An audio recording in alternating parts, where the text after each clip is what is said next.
डालमिया की बाशऊर आवाम मंशियात के खिलाफ सड़कों पर। मेरे हाथ में मंशियात नहीं कलम दो, मैं इस कौम का मुस्तकबिल हूँ, मुझे बचाओ। मंशियात फरोशों को भगाओ के नारे लगा दिए। डालमिया के नौजवानों के मुस्तकबिल के लिए अहलियान इलाका भरपूर तहरीक चला रही है ताकि इस नासूर का खात्मा हो, और इसके खात्मे के लिए ऐसे ही जद्दोजहद करते रहना चाहिए, क्योंकि ड्रग्स दुनिया का वो अजाब है जिसमें अगर एक बार इंसान मुब्तला हो जाता है तो फिर मौत के मुंह तक पहुंचने के बाद ही दम लेता है। ड्रग्स, जो कि हेरोइन के नाम से भी जाना जाता है, ड्रग्स फैलाने वाले शख्स का मकसद भारी तादाद में पैसे कमाना और जवान नई नस्लों को बर्बाद करना है। ड्रग्स बेचने वालों का कोई मजहब नहीं होता, पैसा रुपया बस यही इनका मजहब है। इनमें से बाज लोगों का मकसद दुश्मनी निकालना भी होता है, और कुछ तो बस देश के गद्दार होते हैं जो दूसरे ममालिक से मिले होते हैं और जवान नस्लों को नशे में मुब्तला करके देश को तबाह करना चाहते हैं।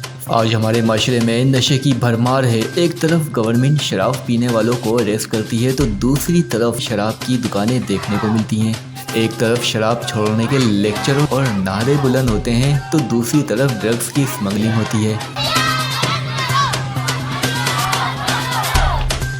डालमिया इलाके में जराइम की शरह में रोज़ बरोज़ इजाफा हो रहा है, लेकिन नोटिस नहीं लिया जा रहा और इलाका मकीन सरापा एहतजाज है।